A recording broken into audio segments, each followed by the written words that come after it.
सो ये है lecture 8 that is electrical model के बारे में ही हम लोग अभी पढ़ रहे हैं। इससे पिछले लेक्चर में इक्विवेलेंट इलेक्ट्रिकल मॉडल हमने पढ़ा था, ठीक है। लेकिन उसमें दिक्कत क्या था कि टॉर्क का जो एक्सप्रेशन हमने निकाला था इलेक्ट्रिकल इक्विवेलेंट मॉडल से, मतलब इस मॉडल से, तो इसमें बहुत सारा ऐसा वैल्यूज़ था जो कि हमारा कॉम्प्लेक्सिटी को बढ़ा रहा था, ठीक ना। जैसे तुम्हारा स्टेटर का इम्पीडेंस, ठीक ना, ये सब कॉम्प्लेक्सिटी को बढ़ा रहा था और फार्मूला सब कॉम्प्लेक्स आ रहा था। तो इसीलिए अब स्टीनमेट्स इलेक्ट्रिकल मॉडल पढ़ेंगे, ठीक है। इसमें क्या है कि जो इलेक्ट्रिकल इक्विवेलेंट मॉडल है उसी में स्टीनमेट्स ने कुछ मॉडिफिकेशन किया, ठीक है। तो स्टीनमेट ने मॉडिफिकेशन क्या किया है कि उसने जो स्टेटर के कोर लॉस जो हो रहा था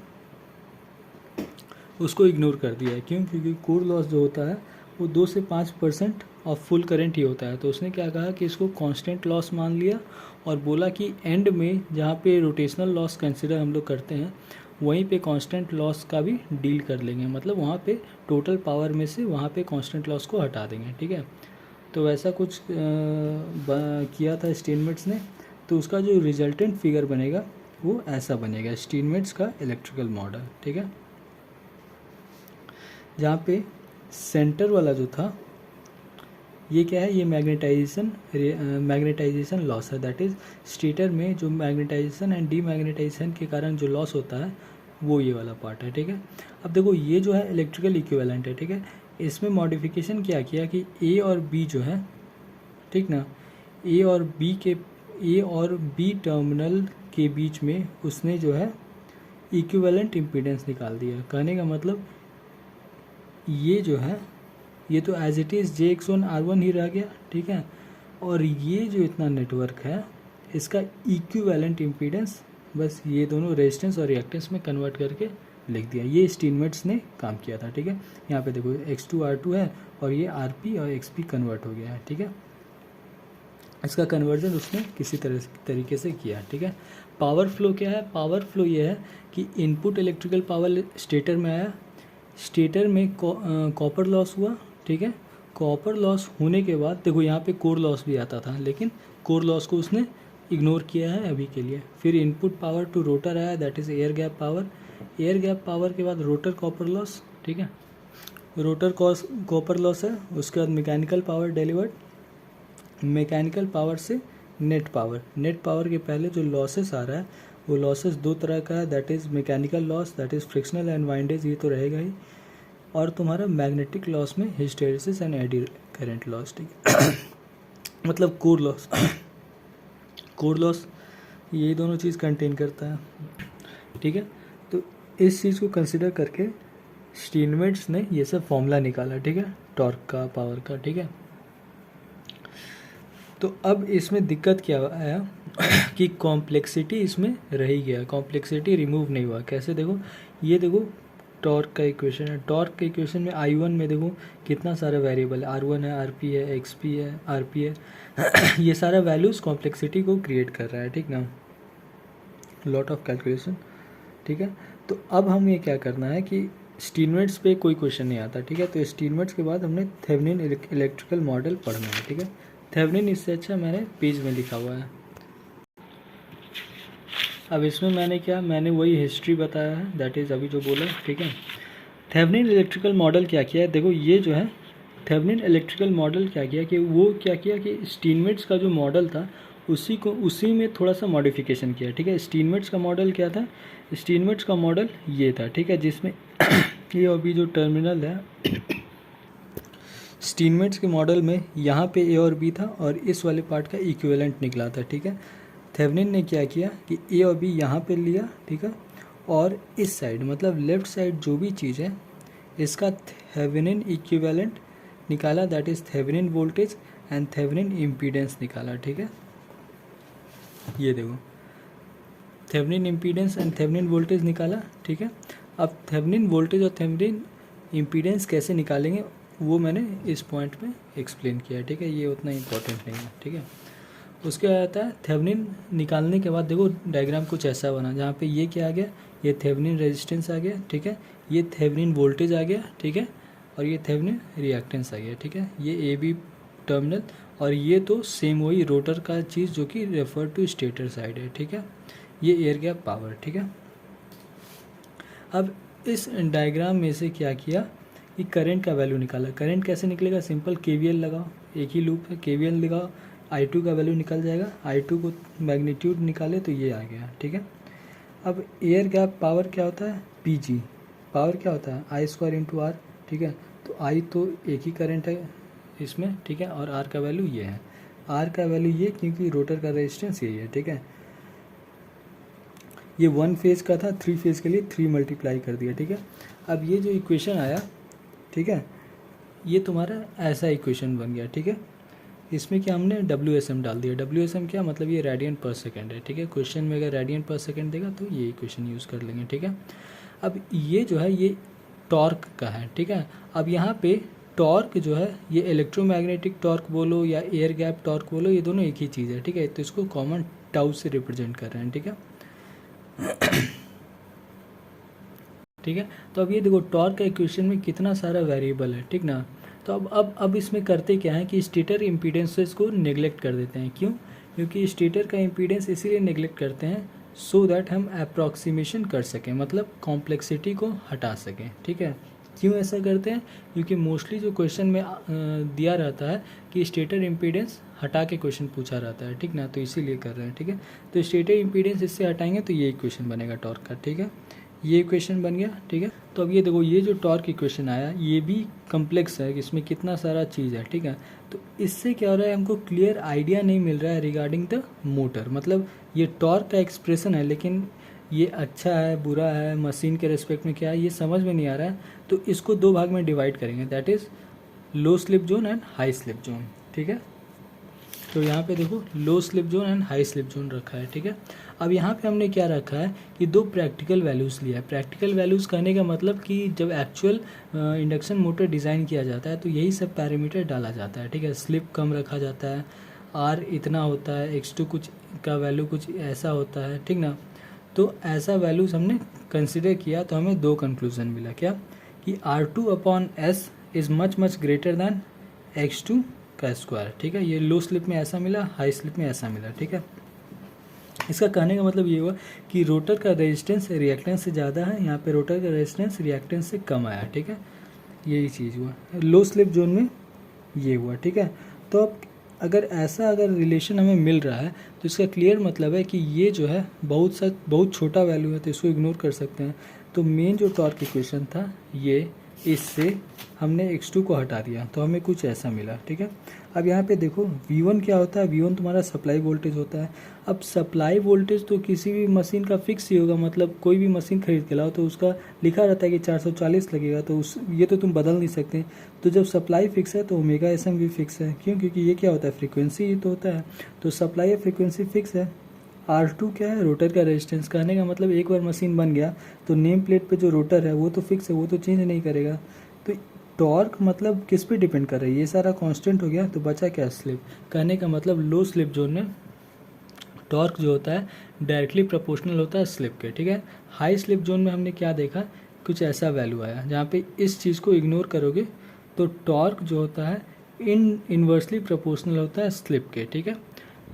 तो अब क्या हुआ, टॉर्क जो ये इक्वेशन था इसको हमने समझ लिया। कैसे समझा कि लो स्लिप में डायरेक्टली प्रोपोर्शनल होगा, हाई स्लिप में इन्वर्सली प्रोपोर्शनल होगा, ठीक है।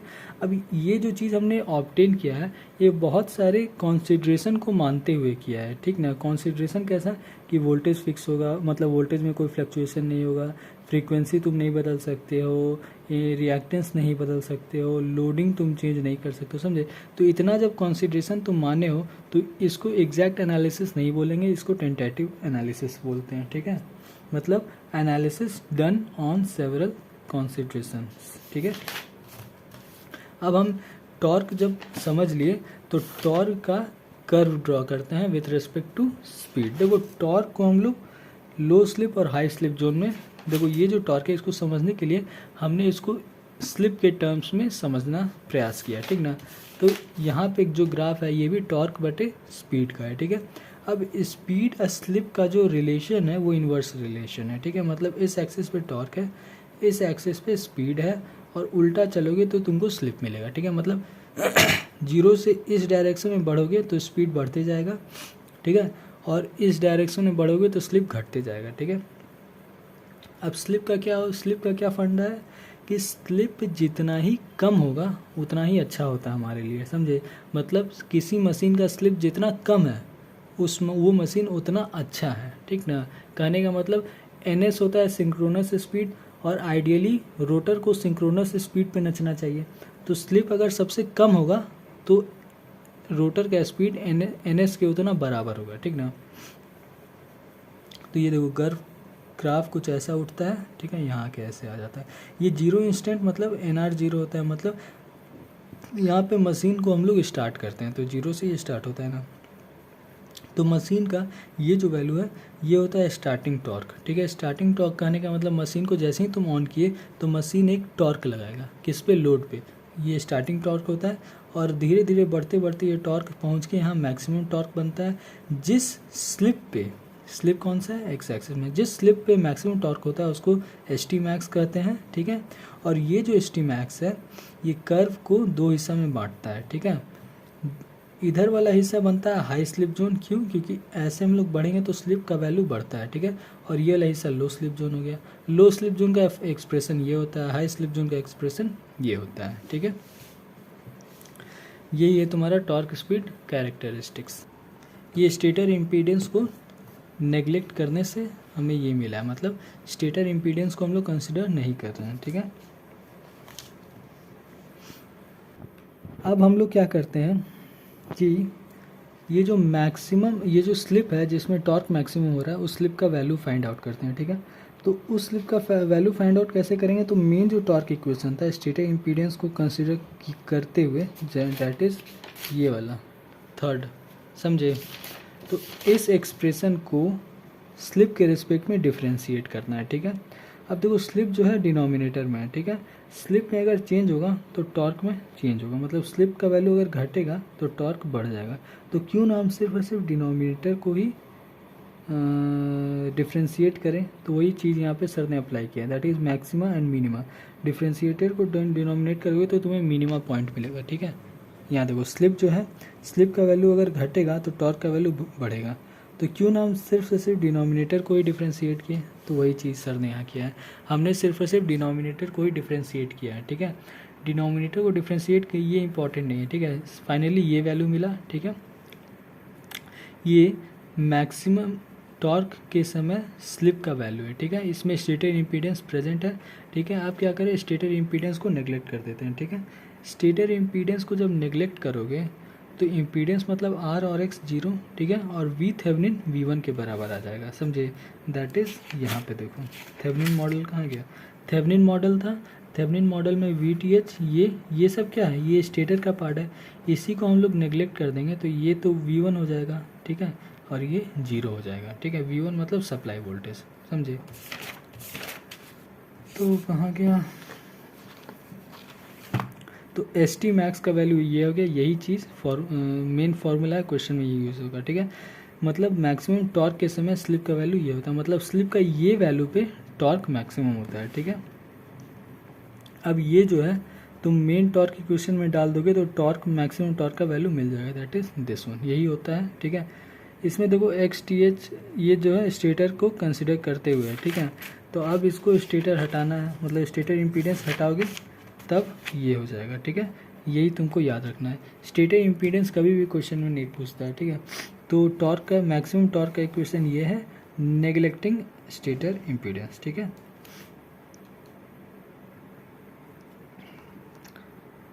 अब यहाँ ध्यान देने वाली बात यह है कि मैक्सिमम टॉर्क जो है किस किस वैल्यू पे डिपेंड कर रहा है। सप्लाई वोल्टेज, ये रिएक्टेंस, ये तो जब एक बार मैन्युफैक्चर होगा उसी समय फिक्स हो जाएगा। ये फ्रीक्वेंसी वो भी फिक्स है, मतलब टॉर्क जो है वो लोड पे डिपेंड ही नहीं कर रहा है। लोड क्या होता है, R2, समझे। जैसे ये देखो, ये तुम्हारा मेन टॉर्क इक्वेशन, हाँ, ये जो मेन टॉर्क इक्वेशन है, ये टॉर्क इक्वेशन तुम्हारा लोड पे डिपेंड कर रहा है, मतलब लोड अगर बदलेगा तो टॉर्क बदलेगा।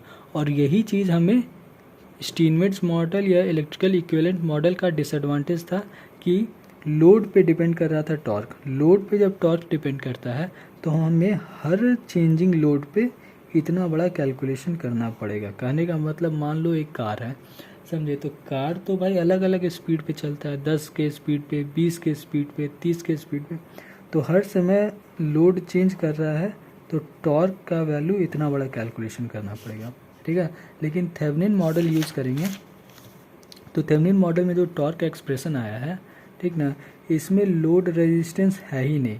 मतलब लोड रेजिस्टेंस तुम कुछ भी बढ़ा घटा लो, मैक्सिमम टॉर्क इतना ही रहेगा, ये कभी चेंज ही नहीं करेगा, समझे, ठीक है। यही कंक्लूज़न है, ठीक है। अब स्लिप का क्या वैल्यू था, तो स्लिप का वैल्यू हम लोग निकाले थे, दैट इज़ R2/X2, ठीक है। तो यहाँ से हमें ये पता चलता है कि R2 का वैल्यू चेंज करने से स्लिप का वैल्यू चेंज कर जाएगा, ठीक है। कौन सा स्लिप, तो वैसा स्लिप जिसपे मैक्सिमम टॉर्क हो रहा था, ठीक ना। तो वो देखो हम लोग देखते हैं, ये स्पीड टॉर्क ग्राफ है, ठीक है, जिसमें ये क्या है, R21 क्या है, R21 बेसिकली रोटर का जो कॉइल है उसमें वायर यूज़ किया, उस वायर का रेजिस्टेंस है, ठीक है। अब हमने क्या किया, स्लिप रिंग के द्वारा रेजिस्टेंस, एक्सटर्नल रेजिस्टेंस ऐड कर दिया, ठीक है, दैट इज़ R2। उसके बाद हमने क्या किया, और रेजिस्टेंस ऐड किया, दैट इज़ दिस वन, ठीक है। तो इसमें जब ग्राफ को ड्रॉ किया हमने तो हमें कुछ ऐसा मिला। कहने का मतलब मैक्सिमम टॉर्क उतना ही है, वो नहीं चेंज कर रहा है, लेकिन स्लिप का वैल्यू चेंज कर रहा है। क्यों? स्लिप का वैल्यू हमने फॉर्मूला से डिराइव किया कि स्लिप जो है डायरेक्टली डिपेंड करता है रोटर पे, मतलब रोटर का रेजिस्टेंस बढ़ाओगे स्लिप का वैल्यू बढ़ेगा, ठीक है। स्लिप इधर बढ़ने से बढ़ रहा है तो हो रहा है, रोटर का रेजिस्टेंस वैल्यू बढ़ता है तो स्लिप भी बढ़ रहा है। मतलब कौन सा स्लिप, वो स्लिप जिस पे मैक्सिमम टॉर्क हो रहा है, ठीक है। अब ये क्या है, ये मैंने ये बताया, देखो इंडक्शन मशीन जो है, इंडक्शन मशीन में स्लिप का इंट्रोडक्शन इसीलिए किया गया सो दैट हम रेजिस्टेंस को बढ़ा घटा सकें, ठीक है।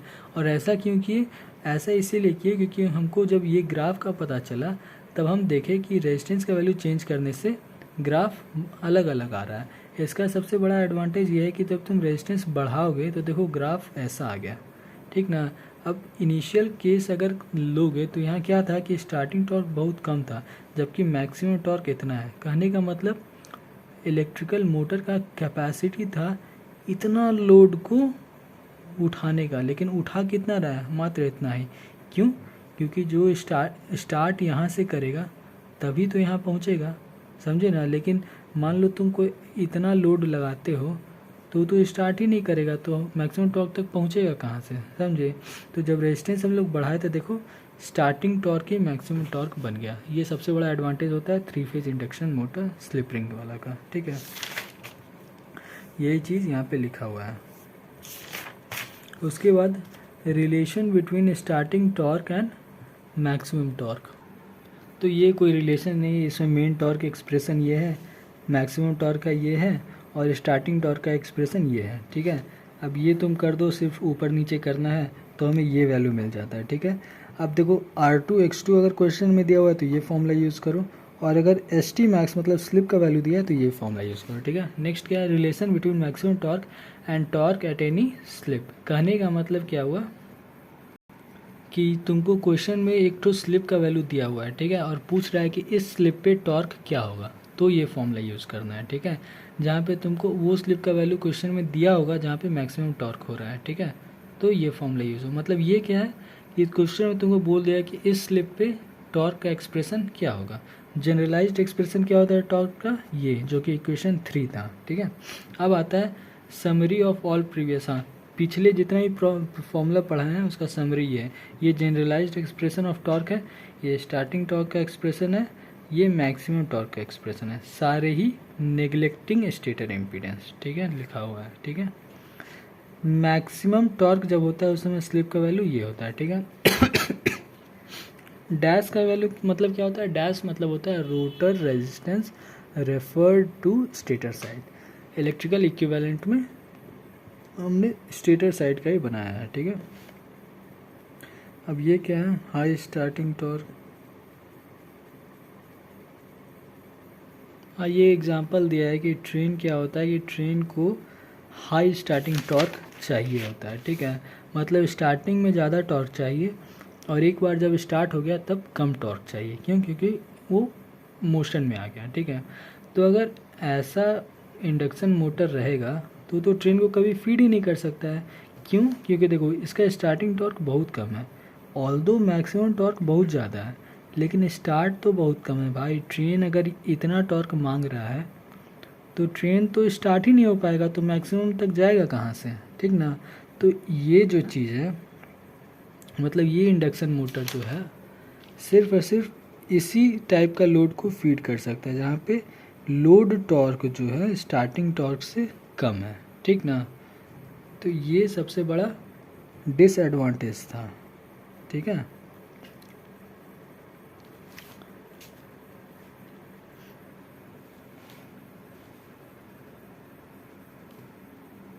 तो यही डिसएडवांटेज को ओवरकम करने के लिए हमने रेजिस्टेंस के वैल्यूज़ को इंक्रीज़ करने का कोशिश किया, ठीक है।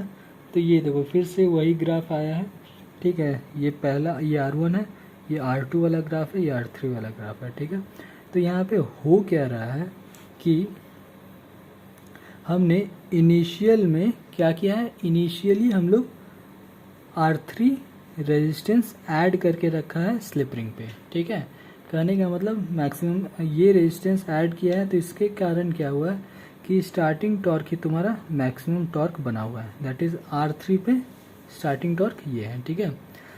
अब ट्रेन है, ट्रेन को हमने स्टार्ट कर दिया, ट्रेन इतना लोड ले रहा है, ट्रेन का तो स्टार्ट टॉर्क रिक्वायरमेंट हाई होता है, ठीक है। तो यहाँ पे जब आया और आगे बढ़ रहा है, ठीक है। ग्राफ जब आगे बढ़ रहा है मतलब स्पीड 0 से बढ़ना स्टार्ट हुआ, ठीक है। जब बढ़ना स्टार्ट हुआ तो देखो इसका ग्राफ तो ये है, यहाँ पे आके मिल गया। मिलने का मतलब क्या होता है, मिलने का मतलब ये होता है कि टॉर्क जो है इक्वल हो जाता है। कौन सा, this torque is equal to this torque. कहने का मतलब अभी ये एक्सेलरेट कर रहा था, क्यों? क्योंकि टॉर्क ज़्यादा था। यहाँ पे टॉर्क इक्वल हो गया तो एक्सेलरेट नहीं करेगा, यहाँ पे एक स्पेसिफिक आरपीएम पे अब चलने लगेगा, ठीक है।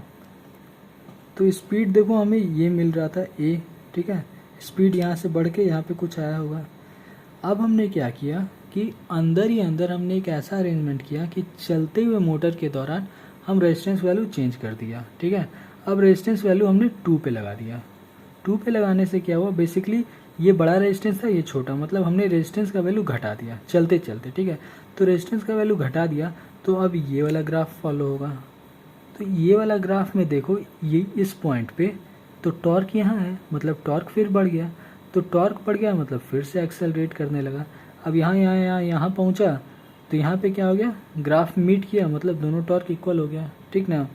अब यहाँ पे मैंने क्या किया, फिर से टॉर्क घटा दिया। टॉर्क घटा दिया, ये इनिशियल टॉर्क आ गया, मतलब ये ग्राफ फॉलो होगा। तो फिर से एक्सेलरेशन, मतलब यहाँ पे देखो टॉर्क बढ़ गया तो एक्सेलरेशन बढ़ गया ट्रेन का।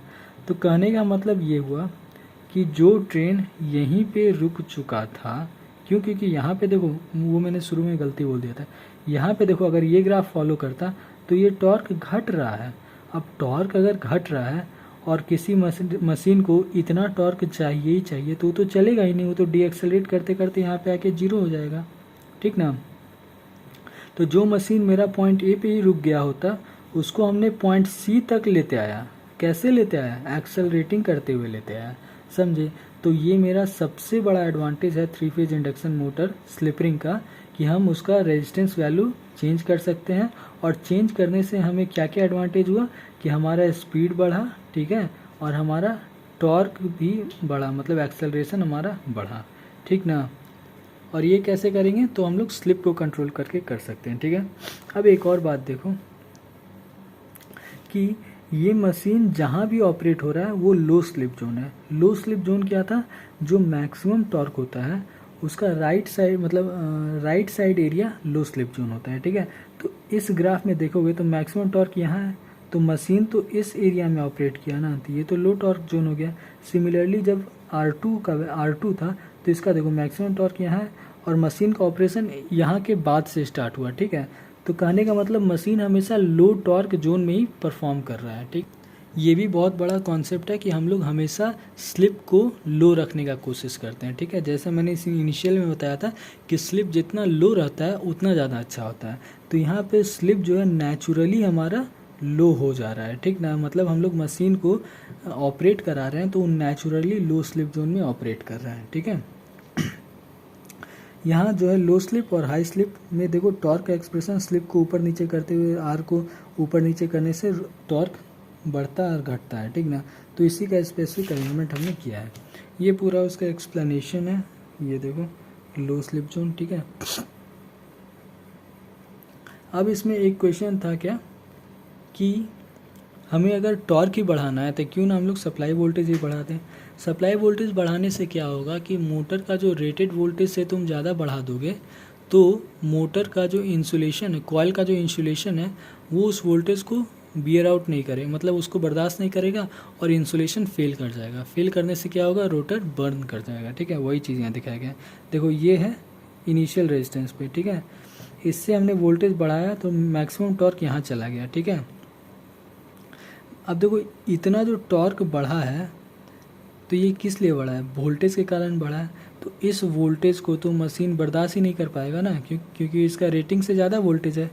इसका मतलब इंसुलेशन उसका जल जाएगा और कॉइल जल जाएगा, ठीक है। दूसरा केस कि हम लोग वोल्टेज को घटा देते हैं, किस लिए, मान लो हम लोग को कम टॉर्क का रिक्वायरमेंट है तो वो हम लोग कर सकते हैं, ठीक है। लो वोल्टेज में कोई डैमेज नहीं होगा, लेकिन वो भी प्रेफरेबल नहीं है। क्यों, क्योंकि रेजिस्टेंस का वैल्यू बढ़ जाएगा, फिर वेस्ट होगा, तुम्हारा लॉसेस होगा, ठीक ना, ठीक है। अब इसमें हमने क्या पढ़ना है, तो इसका कंक्लूज़न ये मिला कि वोल्टेज को भी हम लोग एक कंट्रोलिंग फैक्टर रख सकते हैं, किसका, टॉर्क कंट्रोल करने के लिए, ठीक है। मतलब रेजिस्टेंस से तो हम लोग टॉर्क कंट्रोल कर ही सकते हैं, वोल्टेज से भी टॉर्क कंट्रोल कर सकते हैं, ठीक है। इसका एडवांटेज क्या होगा, इसका एडवांटेज ये होगा कि मान लो हमको कोई स्पेसिफिक टॉर्क ऑब्टेन करना है मशीन से, ठीक है, एक स्पेसिफिक टॉर्क। तो उस टॉर्क को पाने के लिए वोल्टेज और रेजिस्टेंस का क्या ऐसा वैल्यू हम लगाएं कि हमको वो टॉर्क मिल जाए। कहने का मतलब मोटर को हमको एक स्पेसिफिक टॉर्क पे चलाना है तो हम बिफोर हैंड कैलकुलेशन सेट करके मोटर में सेट कर दें सो दैट मोटर उस टॉर्क पे अपने आप चला जाए, समझे। ये स्टैंडर्ड ग्राफ है जहाँ पे V1 और R1, ठीक है। और ऐसा कर क्यों रहे हैं, ऐसा इसीलिए कर रहे हैं सो दैट हम इफ़िशियंसी ज़्यादा निकाल सकें, समझे। इफ़िशियंसी ज़्यादा निकाल सकें मतलब कम बिजली में ज़्यादा पावर निकाल सकें, समझे। तो ये देखो ये कोई एक पोजीशन है, ठीक है, V1 और R1 उसका वैल्यू है, मतलब इस वैल्यू पे हमें ऐसा टॉर्क मिल रहा था। अब हमें चाहिए क्या, हमें ऐसा टॉर्क चाहिए, मतलब ये ग्राफ तो ऐसे है लेकिन हमारा रिक्वायरमेंट ऐसे है। तो ऐसे करने के लिए हम वोल्टेज और रेजिस्टेंस का क्या ऐसा वैल्यू रखें कि हमें ये ग्राफ मिले, समझे। तो उसके लिए हमें क्या करना होगा, जनरल टॉर्क एक्सप्रेशन जो था नेग्लेक्टिंग स्टेटर लॉस, ठीक है, उसी से हम वो वैल्यू निकाल देंगे, ठीक है। और ये फाइनल फॉर्मूला बन जाएगा, ठीक ना।